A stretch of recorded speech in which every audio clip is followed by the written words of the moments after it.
अपने परिवार के पुरुषों से दूर हो चुकी एक महिला को नियंत्रित करना बहुत सरल होता है। यदि उस महिला का पिता होता है तो वो अपनी बेटी की सुरक्षा और देखभाल चाहता है। अपने जीवन से भी अधिक वो बेटी की चिंता करता है। कोई एहसान नहीं, इसे अपना कर्तव्य मानकर करता है। जो पति होता है वो भी अपनी पत्नी की सुरक्षा और देखभाल करना चाहता है। इसके लिए वो अपनी खुशियां छोड़ने को तैयार रहता है, स्वयं को पूरी तरह से बदल लेता है। एक बेटा भी अपनी मां की रक्षा और देखभाल करना चाहता है। जो मां उसे पाल पोस कर बड़ा करती है, उसे हर खुशी देना चाहता है। ये तीनों ही पुरुष एक महिला के जीवन से भावनात्मक रूप से सबसे अधिक जुड़े हुए लोग हैं। उन्हें उस महिला के नुकसान से कुछ भी फायदा नहीं होता, बल्कि उस महिला की भलाई से सब कुछ मिल जाता है। वामपंथ इस बात को अच्छी तरह से समझता है, इसलिए उसने हर महिला के आसपास से इन तीनों पुरुषों को हटाने का कुचक्र रचा और बहुत सीमा तक सफल भी हो गया। सबसे पहले पिता का नंबर आया। अपनी बेटी के लिए एक पिता की चिंता को उसके कंट्रोलिंग बिहेवियर के रूप में परिभाषित किया जाने लगा। पिता के अनुशासन को उसका दमन बताया जाने लगा। एक पिता के रूप में दुनिया के पुरुषों के साथ उसका अनुभव अचानक अप्रासंगिक हो जाता है। अगर वो जानना चाहता है कि उसकी बेटी किससे शादी करती है, तो उसे अत्याचारी कहा जाता है। वो ये जानना इसलिए नहीं चाहता कि वो अपनी बेटी की स्वतंत्रता में बाधा बनना चाहता है, बल्कि इसलिए कि वो अच्छी तरह जानता है कि पुरुष एक महिला का जीवन कैसे बर्बाद कर सकते हैं। पिताओं की इस भूमिका पर कभी चर्चा नहीं होती। पिता के रूप में पुरुषों की ये प्रवृत्ति सार्वभौमिक है। हजारों वर्ष से हर संस्कृति के पिता अलग अलग तरीकों से यही करते आ रहे हैं। वे अपनी बेटी को बुरे पुरुषों से बचाना चाहते हैं। वे अड़ जाते हैं जब तक कि आश्वस्त न हो जाएं। किंतु इस प्राकृतिक भावना को वामपंथियों ने एक नाम दे दिया, पितृसत्ता या पैट्रियार्की। बड़े योजनाबद्ध तरीके से पितृसत्ता को एक बुरा शब्द बना दिया गया। अब बारी पति की। यदि वो अपने परिवार को महत्व देता है तो वो कंट्रोलिंग है। यदि वो तुम्हारे मातृत्व को महत्व देता है तो वो तुम्हें केवल एक गर्भ मानता है जो उसके बच्चे पैदा करेगा। यदि वो घर के कामों में तुम्हारे योगदान की आशा करता है तो वो तुम्हारा शोषण कर रहा है। और अगर वो तुम्हारी सुरक्षा को लेकर चिंतित होता है तो निश्चित रूप से वो तुम्हारी स्वतंत्रता पर शिकंजा कस रहा है।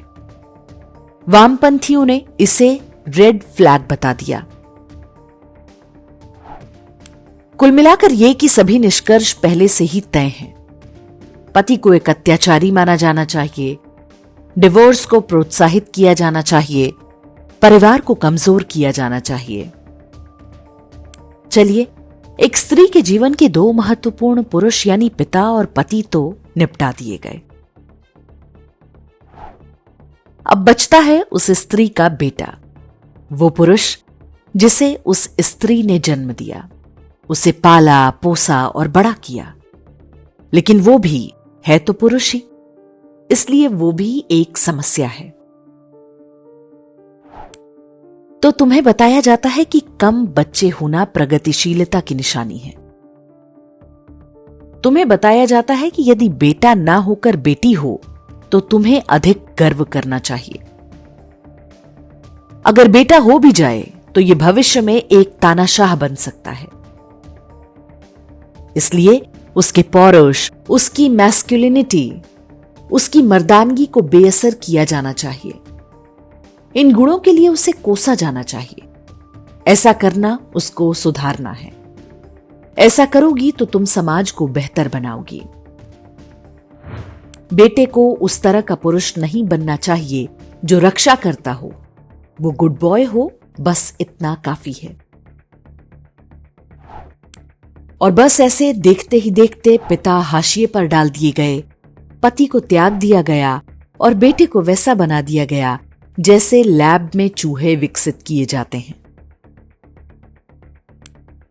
ये वे 3 पुरुष जो तुम्हारी भलाई के लिए अपनी जान दे सकते थे, पूरी दुनिया तुम्हारे कदमों में लाकर रख सकते थे, जिनके लिए तुम उनकी राजकुमारी या महारानी की तरह थी, वो अब तुम्हारी जिंदगी से बाहर कर दिए गए। तो तुम्हारे साथ बचा कौन और क्यों? अब तुम्हारे साथ है स्टेट यानी सरकार, जिसके पास तुम्हारे लिए ढेरों स्कीमें हैं। कॉर्पोरेट्स, जिनके लिए तुम या तो प्रोडक्ट हो या कंज्यूमर। ढेर सारे एनजीओ भी तुम्हारे साथ खड़े हैं, जिनके लिए तुम एक सक्सेस स्टोरी हो। और वो एलीट क्लास या अभिजात वर्ग भी तुम्हारे साथ खड़ा है, जिसके लिए तुम दया की पात्र हो। ये सारे वही हैं जिनका तुम्हारे जीवन से कोई भावनात्मक जुड़ाव नहीं है, लेकिन तुम्हारे जीवन पर अब उनका नियंत्रण है, 100% नियंत्रण। आजादी पाने के चक्कर में तुम एक ऐसी गुलाम बन चुकी हो जो अब अपनी लड़ाई लड़ने के काबिल भी नहीं बची। प्रेम मानव जीवन की एक बड़ी सच्चाई है, जिसे कोई भी बताना नहीं चाहता। प्रेम के बिना कोई वास्तविक सुरक्षा नहीं है। भावनात्मक जुड़ाव के बिना किसी को किसी की कोई सच्ची चिंता नहीं है।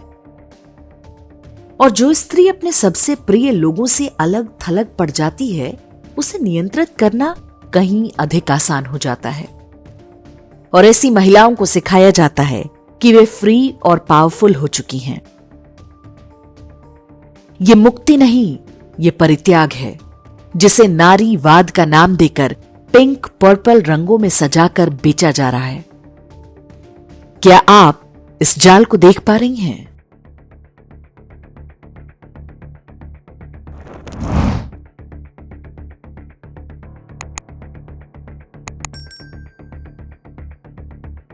इंडेक्स ऑनलाइन के वीडियो समाज को समर्पित हैं। आप इनको डाउनलोड करके जैसे चाहे वैसे प्रयोग कर सकते हैं। चाहे तो आप हमारे टेलीग्राम चैनल से जुड़ सकते हैं। वहां सारे नए पुराने वीडियो आपको मिल जाएंगे। हमारे सोशल मीडिया लिंक हर वीडियो के डिस्क्रिप्शन में होते हैं। हमारा एकमात्र उद्देश्य हिंदू समाज को जागृत और एकजुट करना है। इसमें सहभागी बने। धन्यवाद।